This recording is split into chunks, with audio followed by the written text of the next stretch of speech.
Hi guys, I've chosen for a different lighting this time for the very simple reason that last video you could see it in my glasses and I just don't like it as well. You can see a little bit now as well because I just have a living room that has an enormous amount of lighting, but I still wanted to do this review.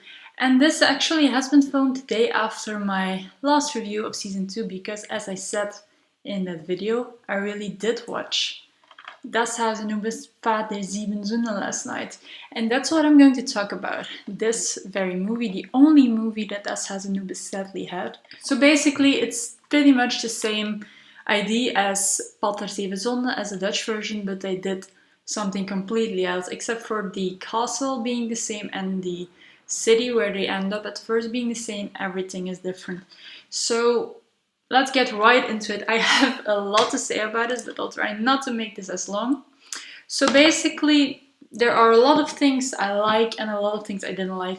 Even though it has like this same, idea as the original film, it's very different. And it immediately gets different because we learn that there are more people than just the count, or in this case, the knight, in the Middle Age realm. So basically the main difference between Ritter Roman and Count Rohan is that Rohan is very bitter and he does everything to destroy everyone. There's no one left in his realm but him. While Ritter Roman is also alone in his realm for as much as we can see, but he's just sad, basically. He's not mad, he doesn't harm any of them, he's just sad. And he's kidnapped Nina and he still believes that Daniel and Nina are true love, but if they are true love, his lover just didn't love him. That's basically Ritter Roman story because he doesn't do as much as Count Rohan did. He also has his own magician, and it's more like a fantasy world. And I'm not that much of a fantasy person when it comes to like magic people and so on, except Harry Potter. So basically, turns out that the magician was played by a famous German rapper, that he made Pap 7 Sins, and he caused Rosalinde to be gone because he was in love with her as well and he didn't want his best friend to marry her. That's basically the story which Nina finds out, and I think Nina is a good character in this movie. It's her best acting by far because she really has to look for things. She really goes through the whole castle, she talks to them, she figures it out, and in the end she saves the day by finding the rings. But one thing that really did bother me, Nina doesn't even seem to be sad. Like she's taken, she's fine with it. The knight says, well, Daniel has to do this part. If he doesn't succeed, you won't have true love and that's it, and you're stuck here forever. And she doesn't even cry, and that's something that really bothered me. Also, like, she needed a gift because her and Daniel were together for 6 months and she just takes him to this old gate. In what name is that a gift? In what name is that a gift? Like, you can go to a location, you can find it pretty and you can arrange a picnic or something, but just going there, in what name is that a gift? I don't get it. That's pretty much Nina. Then on to Daniel, as he's pretty much the main boy. His acting was a little bit better. Not great, but he seemed to enjoy it. And he was really good with the action scenes, but I do know from the magazines that the actor is really a sporty guy. And he actually auditioned to play Kaya because he loves sports so much and they have given him, well, Daniel. So yeah, it's obvious that he really enjoys this movie. The main highlights for me in this movie were Magnus, Delia and Felix. I think they were the most real characters. But one thing that does bother me about Magnus is that he's insecure about his relationship with Mara and if she's really his true love or the one for him, because she wants to do things with him on their school trip. And I think that's really weird. Because why would he, after all they've been through, why would he doubt that still? It's so clear he loves her, why would he doubt that? And he immediately doesn't doubt it anymore, as you can see throughout the whole movie. The minute Mara's taken, he's all in for Mara, he wants to do this for Mara, and he's pretty clear about it, and he says in the end, I think they just wanted him to be not the enemy, but like an antagonist a little bit in the movie still, because Mark plays it perfectly. And because they didn't want to do the whole money thing, as you can see that he learned from it, they decided to do this. That's basically what I think really happened in their thought process on Magnus. One thing that really irks me a little bit is that Mara is that she gets lost during the first task, which is like climbing this steep hill slash wall slash rocks.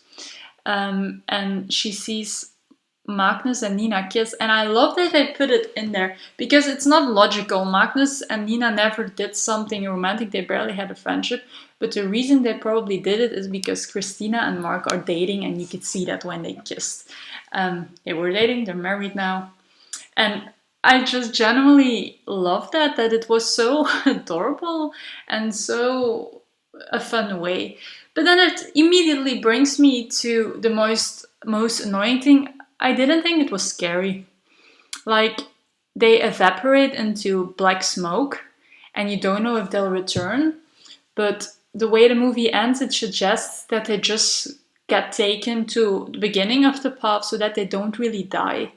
And it annoys me a lot because it's scary as a kid, but it's not scary as adults. Getting turned to stone, as in the original movie, really is scary. That's they're still there, but they're stone. You can't really touch them.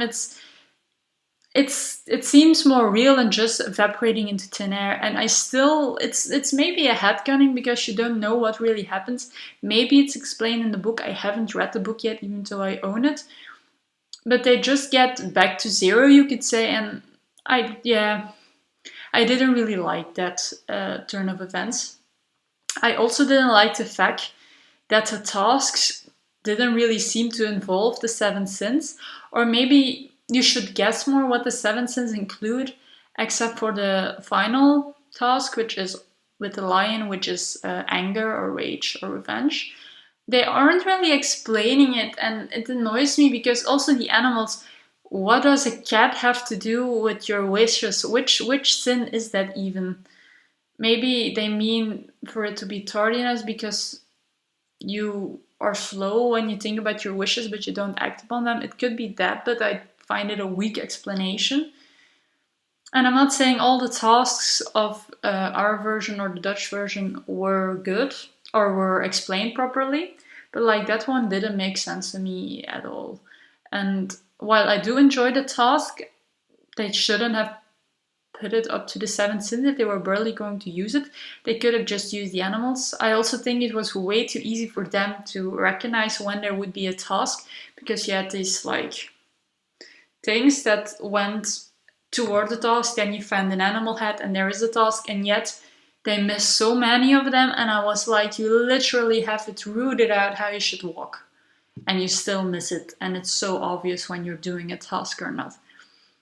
But yeah, that's my. I think it was a really fun movie, and I really enjoy watching it every time. But the more I watch it, the more illogical it gets because why the tasks are also easier, you could say. Like the one with the doors is ridiculous to me. I don't know what it's supposed to mean. Like you can go to a door where it rains, or you can go to a door where it's sunny. That's basically it. And then you choose the rainy door, but what does it prove? What does it prove? I really didn't get that one. And I also think it's ridiculous that Charlotte just followed Kaya into the sunny door. She would never do that. She's the smart one. Why would she just follow him blindly? That's just something that really didn't make any sense to me, really. And yeah, there are more of those things. Felix eating and Delia touching the pearls was very in character, so it's logical. Magnus getting angry and getting jealous was also very in character. Daniel not doing any of those things, or not even remotely, is also in character because the guy has no emotion. And then Lucy, I get why she wanted Max because she's lost everything. And I also like Lucy's character 10 times more than I like Patricia's in the movie. Patricia acted jealous, And while Lucy also said no kissing, she meant it more jokingly, and she didn't sound bitter the whole movie. She just was enjoying her time as well until something happened to her friends, and I think that's a very valid reason. Do I think Lucy would continue because she's such a strong character? Yes, she wouldn't be the one crying, but I guess it had to be someone, and I'm just glad they didn't make her this jealous and vengeful character in this movie. Because she really isn't. She's a much more toned down and honest character, and I really, really like that. And I think that's pretty much every one of the characters. Then the movie in general, one thing I also really like is Pater Zeven Zonden really had this huge ass build up. Like it's until you're 50 minutes, 45 minutes in, that they really get to the path of seven sins and that you really get to know what is happening. And here it's like 20 minutes build up, bam, movie with action. And I really like that they did that. It's a weird way because I don't know if Daniel really bought her rings for Nina because they meant true love, or if he bought them for her because he wanted an adventure and wanted to see if the myth is real. And it shows yet again that I don't believe them. Also, when they return to Altrichter and Victor, Daniel says, I still have to tell you something. And he says, I love you. And Nina doesn't even say it back. Nienke would have. Nienke would have. Like, I don't believe in their love, even though it's fully about them. I don't believe in their love. I generally believed more in Magnus wanting to find Mara, to have Mara back, than just solving the whole riddle. Also, talking about Victor and Altrichter, they were so little in it. They were in the beginning, they were funny characters, and they were at the very end credit scene or mid credit scene, but where were they? I loved the little Victor and Van Swiete bits in Pater Zeven Zonden because they were so oblivious to everything. What did Victor and Altrichter think? Because it couldn't have happened in one night. Also, another thing that bothered me is I think Daniel could have taken pretty much a year to complete Path. There was no hurry, there was no rush, while Fabian and Co really had to get there by sundown, and it was already midday when they got there. And I thought that was a really nice twist because there was this urgency. Now there didn't feel like there was any urgency. So yeah, lots of positives, kind of lots of negatives to me, but overall a very enjoyable movie with Magnus as my personal highlight. Mark really brought it this movie as well. Like there aren't the best actors in the world, and none of the virgins have the greatest actors in the world. But he really did show up and step up to the game, and I loved it, and I also loved the costumes.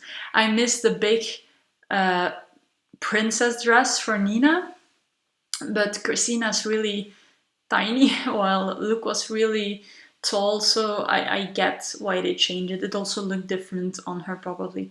But yeah, overall a really good movie. I would honestly rate it a 7 out of 10. I very much enjoy it. I watch this often. It's also such a quick viewing. It doesn't feel like you're watching an hour and a half. So yeah, I really enjoy it. And it doesn't look like this, but I actually have the special edition DVDs, so I have all the extras as well. I'm just going to talk them through real quickly. So at first you have the making of, which are 5 clips. I assume were on a website once to engage you guys to watch the movie. And I love the behind the scenes clips. I really do, because you can see how much fun they had to be in the Ardennes. Living close to the Ardennes, it kind of means a lot to me to see that they really enjoyed living in Belgium for those 3 to 4 years, and that just, it warms my heart, to be honest. And they filmed the movie for 23 days, day after day after day, and that's so cool that they did it that quickly. It's viewable in some scenes that it's really rushed, but it's the business, and I really enjoyed still also that most of the actors really fought through their fears for certain scenes. It's cool that they had to do their stunts on their own. It was really, really cool. And just the 3 actors who joined, so Ritte Roman, who's played by Bert Tischendorf, Rosalind, who's played by Colleen Ullman Fernandez, and magician Marduk, who's played by Smudo, that they really enjoyed and being with the kids and seeing them all together and saying how they're such a cute group of friends. That really means a lot to me to see it was real, you know? So the making of was really cool. I also have to give them kudos for doing it in an actual swamp-like water outside. Like our version, they did it on a set because our version was a lot more muddy and grim than their version was, but they still did it in unclean water somewhere in the Ardennes. And I'm like, Florian really went head under, so you really have to be committed, and they did it, and it looked good in the movie, so. Then you also had outtakes. Something I really found sad about the outtakes is that it's more of the behind the scenes where things went wrong than the movie. I would have liked to see movie bloopers a little bit more. And also it wasn't really the main cast in the outtakes, it was more the new cast who apparently are really known Germans. I don't know them, we only have Stumled on our TV. So yeah, so that was kind of sad, but they really did try and it was fun. And then something else I got was Mark versus Daniel, and it's these 11 challenges Mark and Daniel, so Magnus and Daniel, filmed during recording, I believe more, not really recording the show more, the series, than the movie, but they were fun. And one thing it really showed me is that Daniel is a really funny guy with a very expressive face. So when he just himself, he really is like this cool dude. He's a lot like Gaia, basically. And maybe they should have given him the role of Gaia, because I know Daniel wanted Gaia's role, Karim, who plays Gaia, wanted to be Felix, and Florian, who plays Felix, wanted to be Daniel. And I don't think it would have been a bad idea to do it that way. Maybe Karim wasn't the greatest actor to play Felix, but we don't know, because in the behind the scenes he always seems like a very funny guy. So yeah, what could have been. I also read that Fereba wanted to play Nina. I would have liked to see that too, to be honest. But I'm glad it was Christina, because one of my fave celebrity couples got together because of it.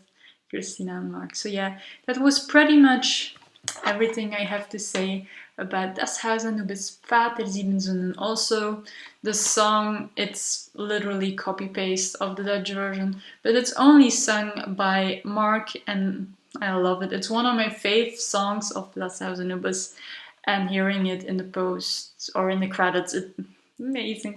I just love them so much. So thank you guys for watching. I will get on to season 3 whenever I find time. Sorry, it won't be this week, I do know that, maybe next week. But season 3 is 130 episodes long. It's the biggest season, and sadly we've come to an end of our Das Haus Anubis rewatch after that.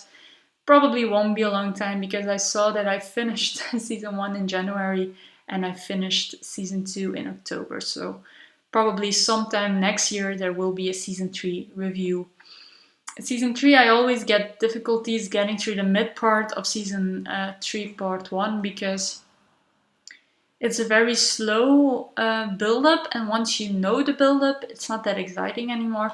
So I usually get stuck around episode 40, but after that I really binge, and I haven't seen season 3 part 2 in a very long time, and I always forget what changes, so I'm really, really hyped to watch season 3 again.